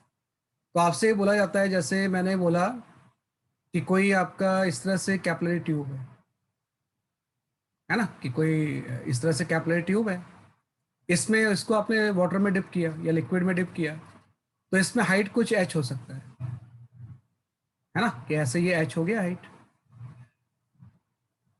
और इसका रेडियस ऑफ कर्वेचर आर है ना। अब आपने क्या किया ना, हाइट की वैल्यू कम ले ली, कि जो बाहर में कैपिलरी है ये सपोज ये एल लेंथ की है, और एल इस केस में एस से ज्यादा है, एल जो है वो इस केस में एस से क्या है, बेसिकली आपका ज्यादा है ना, कि भाई जो लेंथ ऑफ द ट्यूब बाहर निकली हुई है वो इस कैपिलरी राइज से ज्यादा है इस केस में, है ना, कि कैपिलरी राइज से क्या है, बेसिकली आपका ज्यादा है। अब मैं ऐसे बोलता हूं कि इस केस में मैंने क्या किया, थोड़ा सा कैपिलरी की जो हाइट है ना वो बाहर में कम कर दी, या इसी कैपिलरी को थोड़ा और अंदर डिप कर दिया, तो जो इसमें एक्सटेंडेड अब लेंथ है ना, ये लेंथ अगर कोई एक्सटेंडेड एल है ना, this is suppose in this case L is less than H. तो इस फॉर्मूले के अकॉर्डिंग जितना राइज हो सकता है ना, ये हाइट जो है वो इस फॉर्मूले से आपने निकाली, कितना राइज हो सकता है इसमें। अब आपने क्या किया, नहीं जो लेंथ है बाहर उसको कम कर दिया, देन व्हाट शुड हैपन, क्या होना चाहिए, है ना, कि क्या हो जाना चाहिए इस केस में, अगर ये एल की वैल्यू मैं अगर यहाँ पे एच डैश ले लूँ और ये एल की वैल्यू अगर एच से कम है तो देन व्हाट शुड हैपन, क्या लिक्विड ओवरफ्लो होगा फाउंटेन की तरह से, नहीं फॉल नहीं होता है। यही तो एक कमाल की चीज़ है ना, कि इवन इफ हम ये चीज़ कम ले लें ओवरफ्लो नहीं होता है ना, in this case liquid will not come outside as fountain. ऐसा नहीं कि फाउंटेन बन के बाहर निकल जाएगा लिक्विड, ऐसा नहीं होता है ना, लिक्विड सरफेस पे पहुंचेगा, नो ओवरफ्लो नहीं होता है इसमें, लिक्विड सरफेस पे पहुंचेगा और सरफेस पे पहुंच के अपने ये रेडियस ऑफ कर्वेचर को मॉडिफाई करता है, कि पहले इसका रेडियस ऑफ कर्वेचर कम था, अब ये और ज्यादा फ्लैट होने की कोशिश करता है ताकि इसका रेडियस ऑफ कर्वेचर ऐसे बढ़ जाए, रेडियस ऑफ कर्वेचर को अपने आर डैश कर लेगा, कि अगर हाइट एच डैश हो गई जो कि एच से कम है तो अपने रेडियस ऑफ कर्वेचर को मॉडिफाई करता है ना, इंस्टेड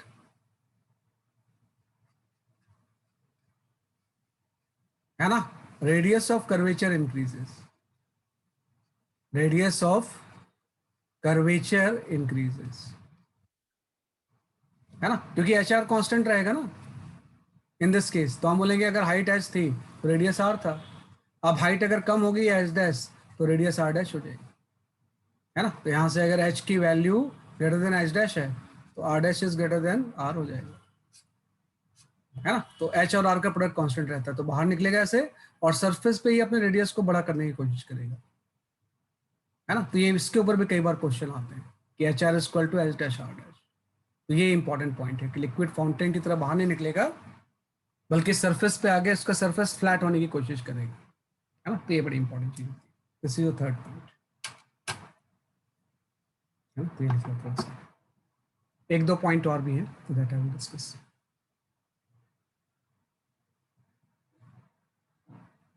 नहीं कॉन्वेक्स कभी नहीं बनाएगा, कॉन्वेक्स नहीं बनाएगा, फ्लैट की तरफ टेंड्स करेगा,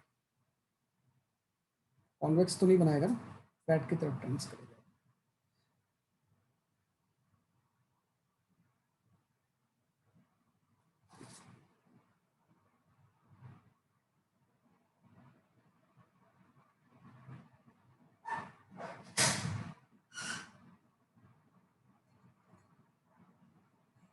ये हो गया पॉइंट नंबर 3।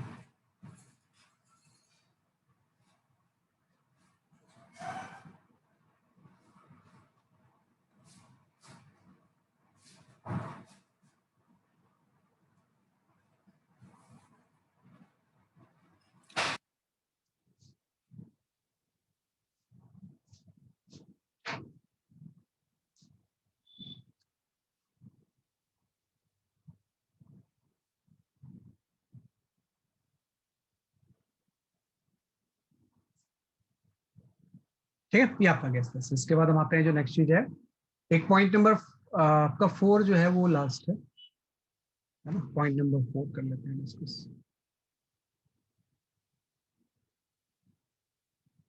हाँ एच डिक्रीज होगा तो आर इंक्रीज होगा ताकि एच और आर का प्रोडक्ट कांस्टेंट रहे, है ना, एच और आर का प्रोडक्ट क्या रहेगा इसलिए आपका कांस्टेंट, बिल्कुल सही है ना, कि अगर हम एच शॉर्ट लेंथ का ले लें तो ऊपर जाके उसका रेडियस ऑफ कर्वेचर पहले बढ़ेगा, रेडियस ऑफ कर्वेचर क्या होगा बेसिकली आपका बढ़ेगा, विश्लेषण कर सकते हैं इसे,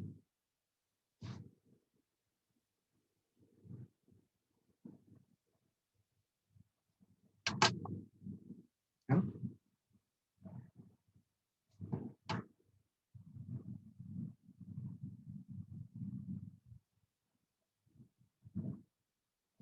हाँ ये लास्ट स्लाइड शो कर दिया मैंने आपको,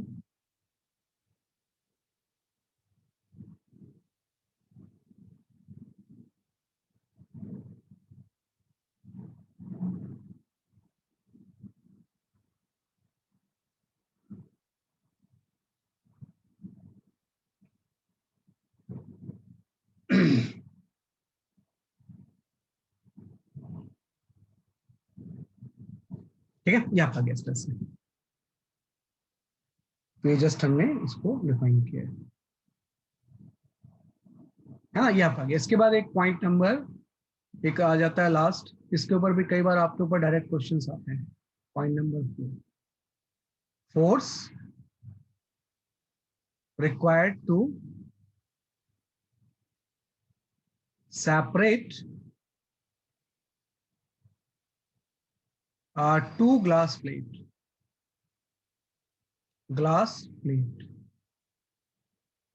with water film between them. Water film मतलब को फिल्म से थोड़ा सा मिडलेट होता है, वाटर लेयर लिख लो आप इसमें, वाटर लेयर बिटवीन देम, है ना, कि what is the force required to separate the two glass plate with water layer between them. ये भी बड़ा इंपॉर्टेंट चीज है ना। आप थोड़ा ध्यान रखना है कि ये बड़ा मतलब एक एक्सपेरिमेंट है ये, है ना, कि आप कभी करके देखना है इसे, है ना, कि we talk about some experiment, है ना। इस तरह से हम क्या करते हैं कि दो इस तरह से ग्लास की प्लेट लेते हैं, इधर से टू ग्लास प्लेट्स, है ना, और इस ग्लास प्लेट में हम करते क्या है कि इसमें वाटर कुछ स्प्रिंकल कर लेते हैं, कि हल्का सा वाटर स्प्रिंकल कर दिया और उसके ऊपर एक दूसरी ग्लास प्लेट ऐसे चिपका, है ना। अब आप उसको सेपरेट करने की कोशिश करना, बहुत टफ है ना, कि भाई एक ग्लास प्लेट लो इस तरह से और उसके ऊपर कुछ वाटर स्प्रिंकल करो और दूसरी ग्लास प्लेट इसके ऊपर चिपका दो और इसको ऐसे आप दोनों को सेपरेट करना, आप नहीं कर पाओगे, स्लाइड कर सकते हैं इसे, लेकिन मैं बोल रहा हूँ परपेंडिकुलर सेपरेट करना। तो वो केस थोड़ा सा आपको डिस्कस करना होता है कि क्या चीज ऐसी हो गई है तो ये वाटर प्लेट सेपरेट नहीं होते, है ना, कि क्या चीज ऐसी हो चुकी है कि ये दोनों वाटर प्लेट सेपरेट नहीं होते। हाँ, ये तो सेपरेट नहीं हो पाएंगे वाटर प्लेट दोनों, है ना, बहुत टफ है वो करना। तो उस चीज को हम डिस्कस कर रहे हैं कि क्या ऐसा हो गया कि वाटर प्लेट सेपरेट नहीं होती, है ना। तो उसके बारे में थोड़ा सा हम थ्योरी चीजें जानते हैं। तो एक्चुअली होता क्या है, थोड़ा सा मैं लास्ट फिगर बना रहा हूँ कि एक आपने यहाँ पे वाटर प्लेट ले लिया इस तरह से और एक ऊपर में दूसरा वाटर प्लेट है ना। वैसे तो थिन लेयर होती है तो सेपरेशन बहुत नेग्लिजिबल होता है और इसके बीच में वाटर आ गया इस तरह से, जैसे, है ना, यहाँ पे क्या हो गया, वाटर आपने बीच में डाल दिया, है ना, इस तरह से वाटर डाल दिया आपने इस तरह से बीच में, है ना। अब आपको पता है कि आ, ये जो दोनों के बीच का सेपरेशन है वो डी और इस प्लेट का जो एरिया है वो A is the area of plate, है ना। अब मैं बोल रहा हूँ कि इसको इस तरह से वाटर बीच में और दो ग्लास की अगर प्लेट है तो इसको ऐसे फोर्स लगा के सेपरेट करना बड़ा मुश्किल है, कि दोनों तरफ से ऐसे पुल करके इसको सेपरेट करना मुश्किल होता है। तो वही कितना फोर्स रिक्वायर्ड होगा ताकि दोनों ग्लास प्लेट सेपरेट हो जाए। यहाँ पे जो लेयर है वो बहुत थिन होती है, तो एक थिन वर्ड भी लगा देना, है ना, कि यहाँ पे क्या होगी, एक लेयर जो है that is very thin with thin water layer, है ना, कि वाटर लेयर जो होगी ये आपकी थिन होती है ना, बहुत थिन होती है। डी मैं बड़ा बना रहा हूँ अदरवाइज तो बहुत छोटी होती है। तो एक्चुअली वही प्रेशर डिफरेंस की थ्योरी आ जाएगी। मैं बोलूंगा यहाँ का प्रेशर एटमॉस्फेरिक होगा, अब समझ गए, यहाँ का प्रेशर क्या होगा, बेसिकली आपका एटमॉस्फेरिक होगा। और जैसे मैं अंदर जाऊंगा तो कॉनकेव से कॉन्वेक्स की तरफ जा रहा हूँ ना, तो अगर यहाँ का प्रेशर एटमॉस्फेरिक है तो यहाँ का प्रेशर जस्ट अंदर में जो हो जाएगा वो कम हो जाएगा। यहाँ का प्रेशर हो जाएगा P0 - 2 T/R, T/R, है ना, कि मैं थोड़ा सा इसको साफ लिख दूं, है ना, कि यहाँ पे अंदर में अगर हम वाटर स्प्रिंकल कर दें ऐसे तो इसके अंदर अब जो प्रेशर होगा ये P0 - T/R हो जाएगा। तो आपको तो आंसर देना है कि Y0 2T/R, R इसका रेडियस ऑफ कर्वेचर है, R जो हो गया वो क्या है, बेसिकली आपका रेडियस ऑफ कर्वेचर है। तो P0 - 2T/R क्यों नहीं होगा, YT/R,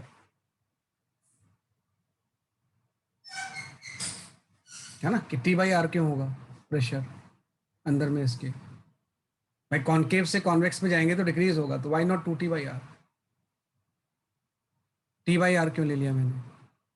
नहीं, सिंगल लेयर की वजह से नहीं है, सिंगल लेयर अगर डबल लेयर होता फिर तो ये 40/r हो जाएगा, है ना। तो इससे क्या रीजन है? इसका रीजन है कि ये जो मिनिस्कस है, ये जो कर्व बन रहा है, ये स्फेरिकल नहीं है, ये सिलेंड्रिकल है ना, कि दिस सरफेस इज सिलेंड्रिकल है, सिलेंड्रिकल सरफेस है ना। दो प्लेट के बीच में सरफेस बन रहा है ना ऐसे, तो स्फेरिकल कैसे होगा? ये तो सिलेंड्रिकल हो जाएगा।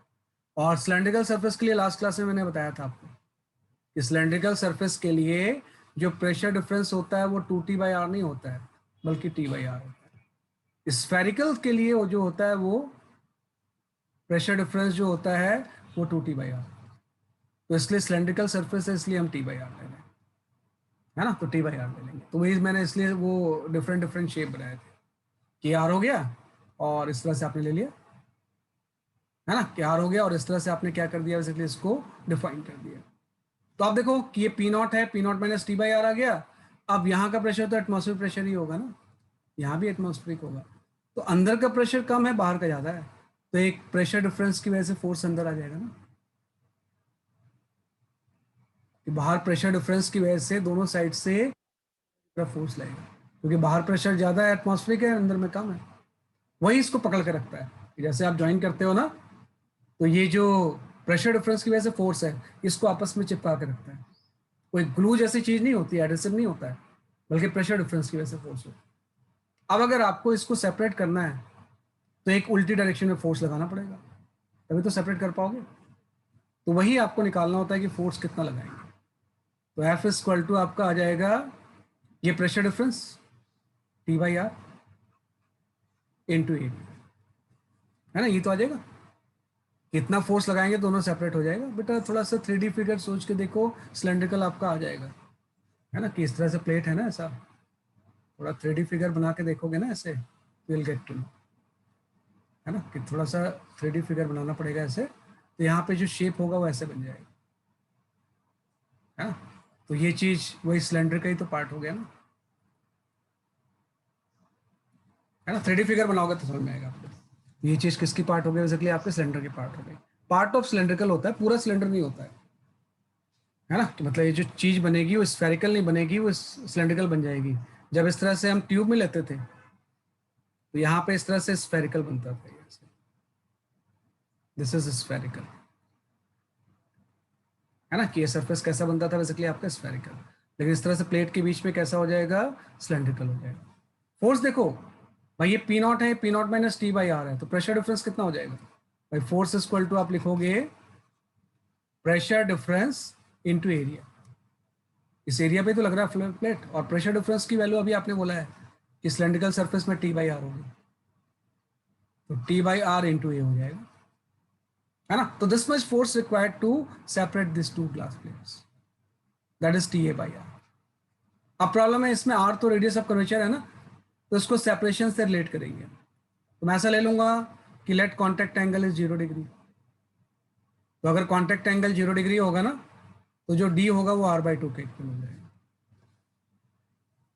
है ना, कि कॉन्टैक्ट एंगल अगर 0 डिग्री है तो जो d होगा वो किसके इक्वल हो जाएगा? r/2 के, है ना। तो r की वैल्यू हम 2d लिख सकते हैं,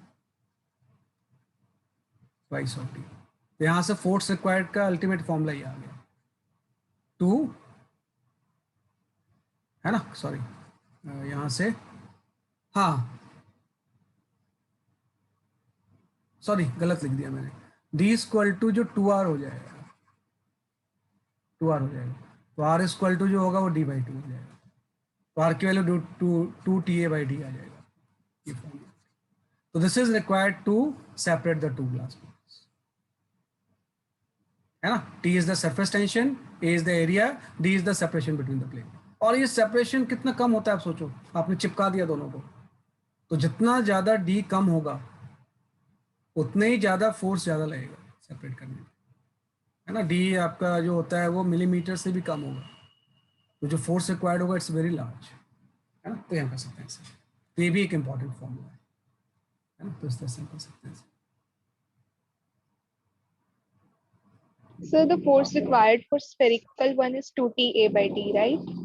हाँ, नहीं नहीं, इसके मैं इसी को इसको एक्सटेंड कर रहा हूँ बेटा, इससे इसका कोई मतलब नहीं है, Okay, sir. तो जस्ट मैंने शो किया है कि भाई अगर ट्यूब होगी तो सरफेस स्फेरिकल बनेगा, और सिलेंड्रिकल होगा तो इस तरह से शेप बनेगा। इसका इससे रिलेशन, इसी को मैंने आगे लिया, इसी केस का आंसर है। It has nothing to do with this two diagrams, है ना।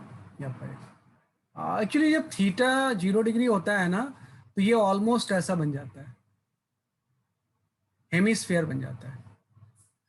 मतलब ये जो हाफ सिलेंडर बन जाएगा यहाँ पे, जब थीटा आपका इस तरह से 0 डिग्री होगा तो ये ऑलमोस्ट हाफ सिलेंडर बन जाता है।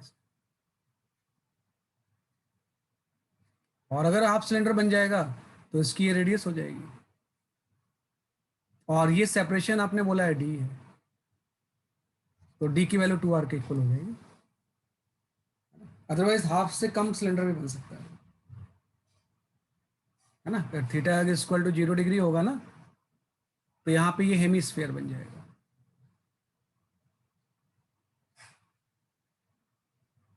है ना। तो ये बात है। Sir, what will happen when theta is 90 degrees? बेटा थीटा 90 डिग्री होगा तो फिर तो कुछ होगा ही नहीं, कोई प्रेशर डिफरेंस नहीं होगा, तो कोई फोर्स रिक्वायर्ड ही नहीं है, ये अपने आप ही सेपरेट हो जाएंगे, है ना। अगर थीटा 90 डिग्री होगा मतलब ये सरफेस ऐसा बन जाएगा बीच का लिक्विड, तो अंदर में भी प्रेशर एटमॉस्फेरिक और बाहर में प्रेशर एटमॉस्फेरिक, ये भी atmospheric, then no inside force will act, है ना। तो ये दोनों एक दूसरे को होल्ड करेंगे ही नहीं इफ थीटा इज 90 डिग्री। तो थीटा 90 डिग्री का तो कंसेप्ट कभी आता ही नहीं, थीटा 0 डिग्री में होता है। तो ध्यान रखना, थीटा जब 0 डिग्री होगा ना, तो ये मिनिस्कस सेमी स्फेरिकल बन जाती है। अदरवाइज स्फेयर का पार्ट होता है, छोटा पार्ट भी हो सकता है वो, है ना। लेकिन थीटा 0 पे हेमिस्फेयर बन जाएगा, और इस केस में थीटा 0 डिग्री होगा तो ये हाफ सिलेंडर बन जाएगा, तो उससे मैंने एक्सप्लेन किया, है ना।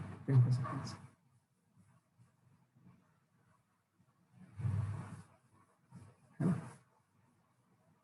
लास्ट इंपॉर्टेंट पॉइंट ये है कि थीटा 0 डिग्री होगा ना, तो मिनिस्कस सेमी स्फेरिकल शेप का बन जाएगा,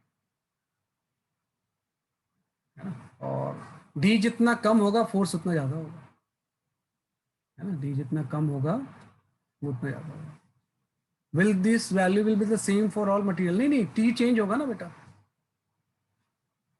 सरफेस टेंशन चेंज होगा, है ना। देखो मैंने यहाँ पे वही कॉन्टैक्ट एंगल 0 डिग्री ले लिया ना, अदरवाइज अगर आप सॉलिड एंड लिक्विड चेंज करोगे देन एक कॉन्टैक्ट एंगल का भी फैक्टर आ जाएगा, फिर क्या आ जाएगा, बेसिकली आपका एक कॉन्टैक्ट एंगल का भी फैक्टर आ जाएगा, है ना।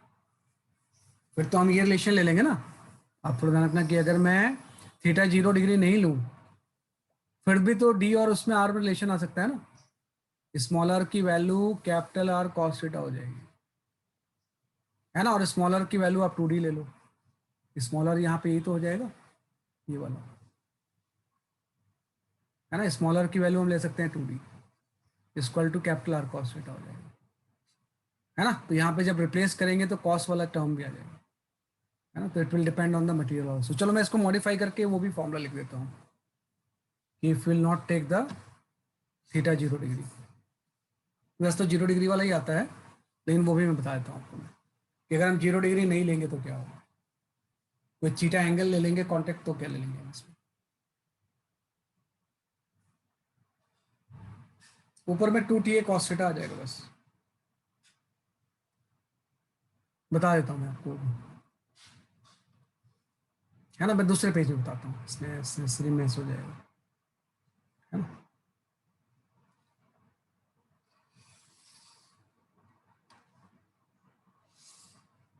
है ना, ये आपका गया। तो इस केस में अगर हम ऐसा ले लें कि जैसे मैं बोलता हूँ कि नहीं, कांटेक्ट एंगल जो है ये आपका थीटा लेके करते हैं, 0 नहीं लेते हैं, है ना। वैसे तो नॉर्मल केस में थीटा कुछ होगा ही, है ना। तो ये कांटेक्ट एंगल है आपका थीटा, है ना, ये कॉन्टैक्ट एंगल कुछ दिया हुआ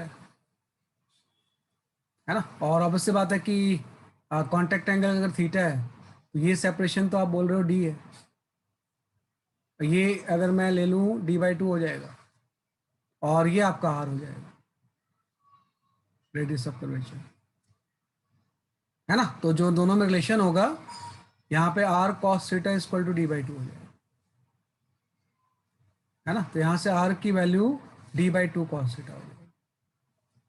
तो जो फोर्स रिक्वायर्ड था आपने लिखा था 2, है ना, पिछले पेज में अगर हम ध्यान दें जब मैंने वैल्यू सब्स्टिट्यूट नहीं की थी तो फोर्स रिक्वायर्ड TA/r था, फोर्स रिक्वायर्ड आपका था वो TA/r था। तो यहाँ से r की वैल्यू मैं पुट कर दूँ, ये आपका आ जाएगा 2TA cos थीटा/d है ना। तो फोर्स cos थीटा के ऊपर डिपेंड भी करता है, इसी में अगर थीटा 0 डिग्री ले लूँ मैं तो फोर्स आपका 2TA/d आ जाएगा, है ना। तो जब तक थीटा है तो थीटा किसके ऊपर डिपेंड करता है, theta depends on pair of material, pair of material, है ना, कि भाई कौन सा मटेरियल लिया, लिक्विड सॉलिड कौन सा है ना। तो थीटा के ऊपर डिपेंड करेगा, मतलब कौन सी चीजें उसके ऊपर डिपेंड करता है, ग्लास है आयरन है, क्या चीज है। लेकिन जब 0 डिग्री ले लेंगे तो उससे कोई फर्क नहीं पड़ता फिर मटेरियल, है ना, फिर वो लिक्विड के सरफेस टेंशन के ऊपर डिपेंड करेगा, सॉलिड के सरफेस से फिर वो इंडिपेंडेंट हो गया,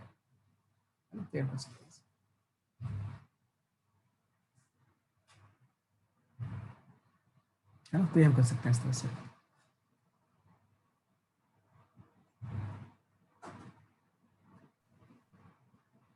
ये आपका गैस है ना। तो ये थोड़ा सा सरफेस टेंशन की हमने बेसिक थ्योरी पढ़ी, है ना, जिसमें ये कैपिलरिटी वगैरह मैंने आपको एड्रेस किया होगा,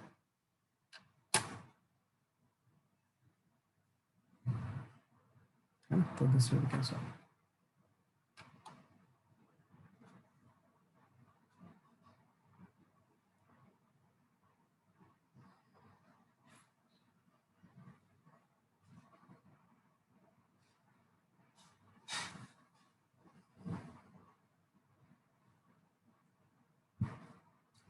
theta pair of pair, theta depends on the pair of liquid and solid. अभी तो आपने पढ़ा थीटा किसके ऊपर डिपेंड करता है, लिक्विड एंड सॉलिड के, है ना। तो अगर थीटा डिपेंड करता है तो ये फोर्स रिक्वायर्ड भी पे लिक्विड एंड सॉलिड के ऊपर डिपेंड करेगा ना। भाई लिक्विड के ऊपर तो करते ही है क्योंकि इसका सरफेस टेंशन आ रहा है, सॉलिड के ऊपर भी करता है ना।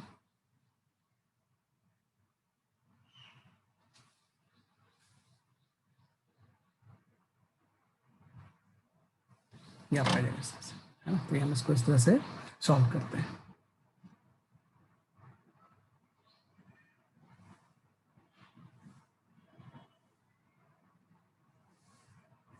ठीक है, तो जैसे एक क्वेश्चन मैं देता हूँ आपको, मैं आज उतना क्वेश्चन करने का तो टाइम नहीं है, जस्ट एक कॉन्टैक्ट एंगल का क्वेश्चन है, काफी इंपॉर्टेंट है।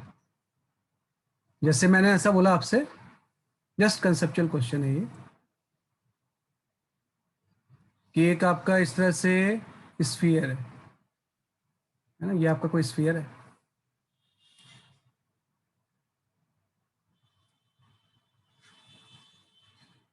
ना, कोई स्फीयर है, स्फीयर में मैंने लिक्विड फिल कर दिया ऐसे, है ना, इस तरह से मैंने क्या फिल कर दिया, कोई लिक्विड फिल कर दिया, और आपको दिया हुआ है ये जो स्फीयर की रेडियस है वो कैपिटल आर है, और ये जो डिस्टेंस है यहाँ से ये आपकी कोई एक्स है। Then what is the contact angle, what is contact angle, इस केस में कॉन्टैक्ट एंगल की वैल्यू क्या होगी in terms of capital R and x, थोड़ा सा दिमाग लगाओ।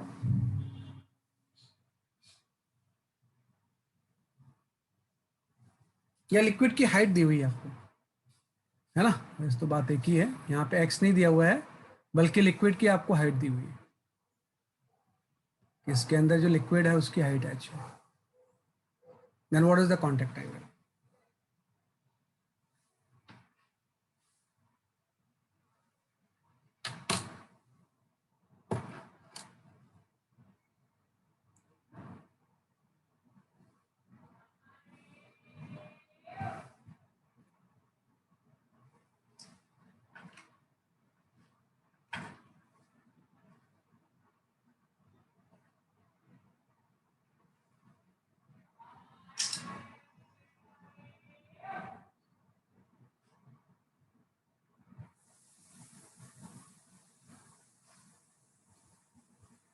चलो मैं एक्सप्लेन करता हूँ इसे। देखो क्या होता है, कॉन्टेक्ट एंगल की बेसिक डेफिनेशन क्या होती है उस पर फोकस करो। कॉन्टेक्ट एंगल क्या होता है, टेंजेंट टू, क्योंकि अब तक जो हम सरफेस कर्व नहीं ले रहे थे ना, अब तक तो हम फ्लैट सरफेस लेते थे। ये सरफेस ऐसे फ्लैट है, लिक्विड कर्व हो जाएगा ऐसे। तो कॉन्टेक्ट एंगल की बेसिक डेफिनेशन होती थी कि tangent to the liquid surface and tangent to the solid surface, इसके बीच का एंगल जो होता था वही कॉन्टेक्ट एंगल होता था। अब चूंकि इसमें आउटर सरफेस कर्व है इसलिए फ्लैट भी हो सकता है। तो जहां पे कॉन्टेक्ट पॉइंट बन रहा है tangent to the liquid surface, तो ये हो गया। And tangent to the solid surface बाहर की तरफ नहीं, लिक्विड की तरफ। ये दो टेंजेंट आते हैं। जैसे पहले हम टेंजेंट लेते थे तो एक tangent to the solid surface ये आ गया, tangent to the liquid surface ये आ गया, तो ये एंगल कॉन्टेक्ट एंगल हो जाएगा, है ना। तो इसी एंगल को तो हम कॉन्टेक्ट एंगल बोलेंगे। कॉन्टेक्ट पॉइंट पे tangent to the liquid surface and tangent to the solid surface, liquid की तरफ, लिक्विड से अवे नहीं, this angle is the contact angle. और ये एंगल अगर थीटा है, ये वाला एंगल भी थीटा हो जाएगा। और ये एंगल थीटा निकालना एकदम आसान है, ये आर है, अगर ये हाइट एच है तो ये चीज आर माइनस एच हो जाएगी ना। तो इस ट्राइंगल में कॉस थीटा की वैल्यू क्या हो जाएगी, बेस अपॉन हाइपोटेन्यूस, है ना। कि कॉस थीटा की जो वैल्यू होगी ये base upon hypotenuse means R minus h by R हो जाएगा। आर माइनस एच बेस हो गया और आपका हाइपोटेन्यूस हो गया, मतलब थीटा की वैल्यू ये आ गई cos inverse R minus h by R, ये आपका आंसर है। This is the contact angle, है ना। तो ऐसे हम निकाल सकते हैं, है ना, कि ये कॉन्टेक्ट एंगल इस केस में हो जाएगा। बेसिक डेफिनेशन आप ध्यान रखिए कि किस तरह से आपने इसको एक्सप्लेन किया है ना। हाँ ओके, सही है, सही सही निकाल लिया था आपने, वो तो जस्ट मैंने दिया था इसलिए हम कर सकते हैं। भाई पूरा ये आर होगा ना बेटा, तो आर माइनस एच ही तो हो जाएगा, है ना। जो एक्स की वैल्यू होगी, सही बोल रहे हो आप इसमें, ये आपका इस तरह से आ जाएगा, आर माइनस एच आ जाएगा ना बेटा। ये पूरा आर ही तो है रेडियस, एच माइनस करेंगे तो आर माइनस एच आ जाएगा बीच वाला, है ना। तो हम कर सकते हैं, ठीक है ना। तो ये थोड़ा सा मैंने आपको आज सरफेस टेंशन की थ्योरी ये पढ़ा हमने। अब न्यूमेरिकल देखो नेक्स्ट क्लास में करेंगे, तो आप थोड़ा सा अच्छे से रिवाइज करोगे तो न्यूमेरिकल में आसानी होगी आपको। तो ये जो सारी चीज़ें मैंने आपको पढ़ाई हैं इसको एकदम बहुत बढ़िया से रिवाइज कर लेना, है ना। बहुत अच्छे से आप इसको क्या कर लेना, रिवाइज कर लेना, है ना। और नेक्स्ट क्लास में न्यूमेरिकल देखते हैं सरफेस टेंशन के, है ना। नेक्स्ट क्लास में विल डू द न्यूमेरिकल। आज नहीं, वो क्लास में ही करेंगे या डाउट क्लास में करेंगे, होमवर्क क्वेश्चन, है ना। होमवर्क क्वेश्चन डाउट क्लास में कर लेंगे, आज तो अब टाइम नहीं है ना। ये आपका आ गया इस तरह से। तो दैट्स ऑल फॉर टुडे, है ना। आज के लिए इतनी काफ़ी है। बस थोड़ा सा अच्छे से रिवाइज करके आना नेक्स्ट क्लास में। ये सारा थ्योरी बहुत अच्छे से मॉड्यूल वगैरह से आप रिवाइज करके आओ और एकदम तैयार होके आना। बहुत सारे न्यूमेरिकल्स आने वाले हैं बेस्ड ऑन सरफेस टेंशन, है ना। सरफेस टेंशन पर फोकस करके हम numerical, right. That's all, bye bye.